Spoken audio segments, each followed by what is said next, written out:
All right, continuing right where we left off in the last one, we're going to pick up in Matthew 7:1.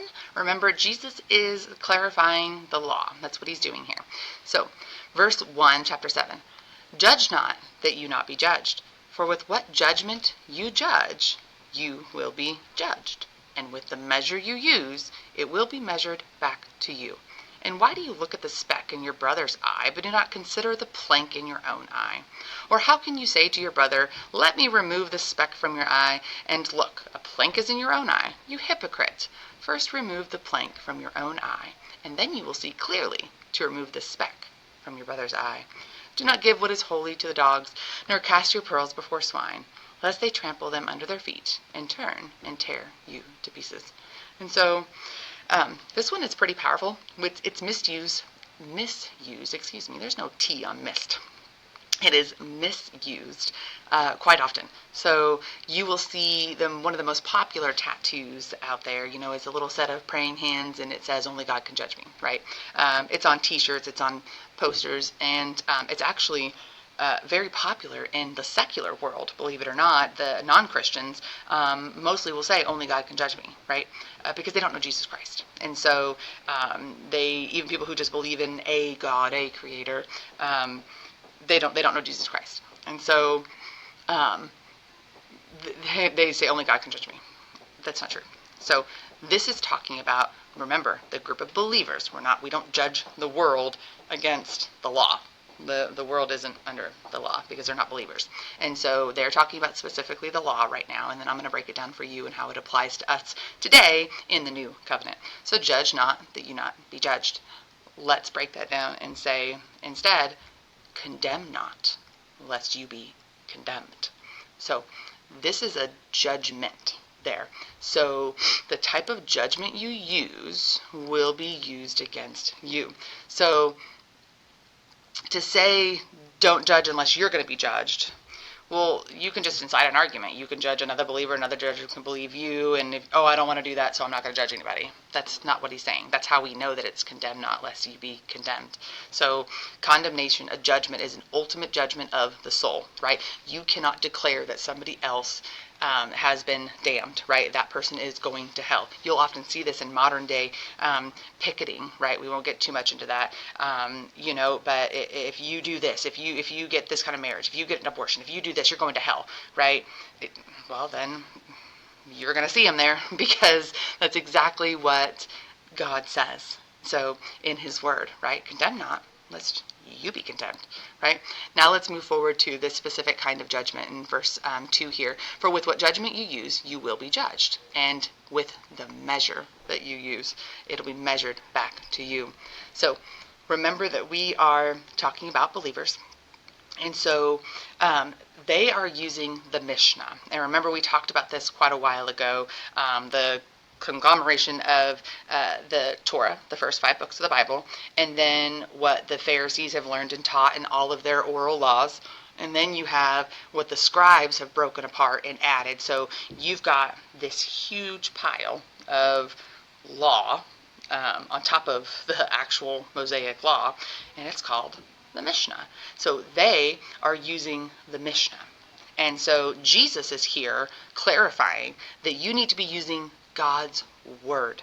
You use God's word to judge the other believer. You don't use the 1,500 added laws. You don't use all of these things that the Pharisees say and do. You use God's word. Jesus is clarifying the law. Okay? So he is talking to them, telling them, you need to use my word, right? God's word to judge others. And if you're doing that, you'd be looking at yourself, right? Instead of looking at the speck in your brother's eye, you need to remove the plank in your own. You need to make sure that you are spiritually healthy, right? And you are doing the things that you're supposed to be doing and not behaving like the Pharisees. So this would have been a blow to the Pharisees because he point blank says that, right? This is what they're doing. They are acting like hypocrites, They're out saying and doing one thing, but telling you have to behave and believe and judge. So the scribes are who would judge you of your crime or your specific sacrifice that you needed for breaking the law, right? And so he's saying that It needs to be measured by God's word and the measure that you use. So let's apply this now to our century. So how we judge another Christian is how God's going to judge us. And we like to look at that in a very broad spectrum. I brought that up a minute ago, that I'm going to judge you for having an abortion. If I'm going to judge you for having a divorce. I'm going to judge you because you got caught up in pornography, right? Because in the world, those things hit top level, right? But in the eyes of God, sin is sin. You're either saved in your view through the lens of Jesus Christ, or you're not. And you're going down with the devil, right? And so with the measure that you use, he's going to use against you.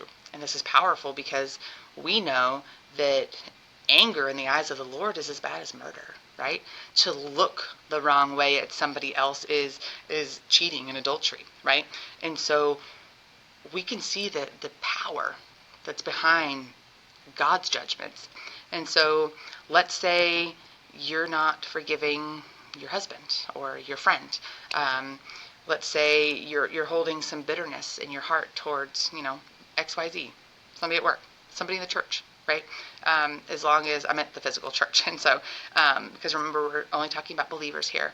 And so for just something as simple as them being disrespectful to you, right?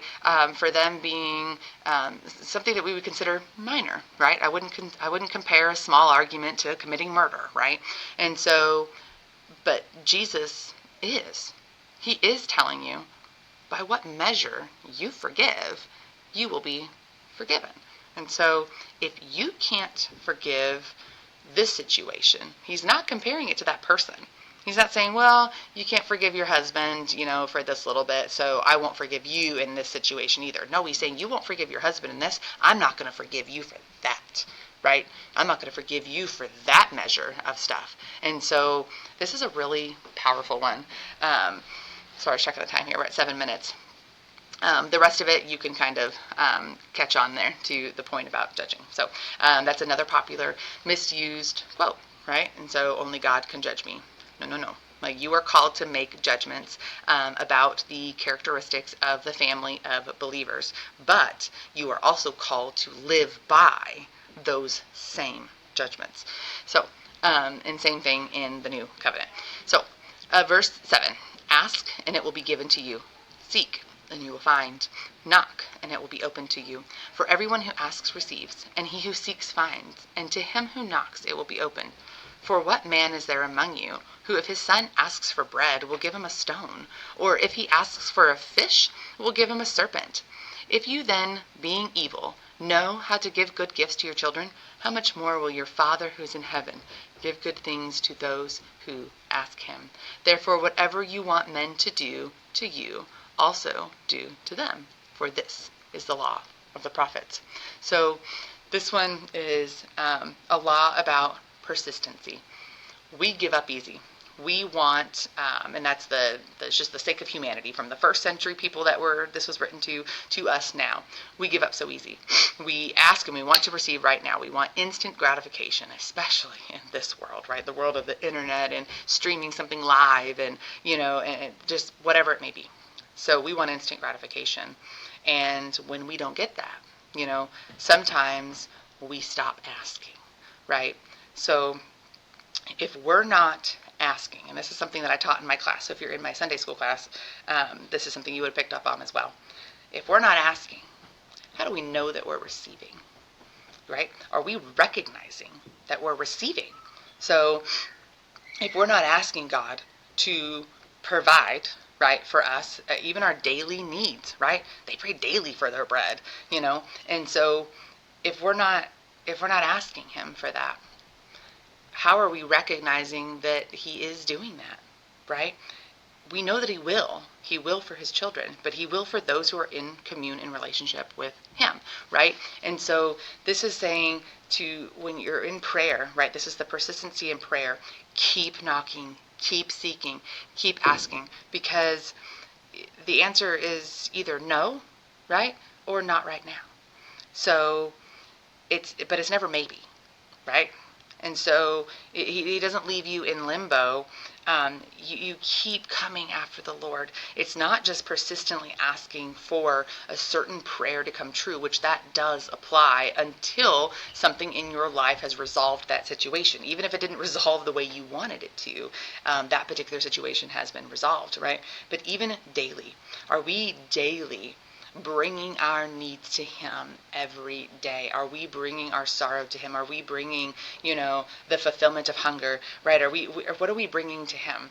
Because if we're not bringing that to him and seeking it, are we finding it? Right? Are we thankful that we're clothed and warm and fed today? Are we thankful that, the bills are paid, the heat bill's been paid, it's freezing where I am, are we thankful for that, right? Each and every day, those daily needs. Or do we are just living life and we're looking at the grand scale? Did he provide that job, that car, that marriage, that baby, right? Where we look at such a broad scale and we stop praying, right? We ask and we stop praying. And so he's telling us to be persistent. Keep coming to him, right? Because God isn't going to give you something evil, right? He just like he asked, what father would give his child a stone when he asked for bread? But you may not get the bread you're looking for, right? But God knows. God knows what you need. We spoke on that just a little while ago, your very basic needs. He knows what you need. And so he's asking you to keep coming to him. Keep pursuing him and his word. We'll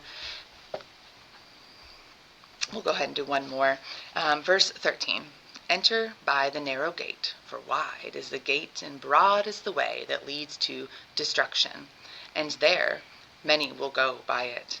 Because narrow is the gate and difficult is the way which leads to life, and there are few who find it.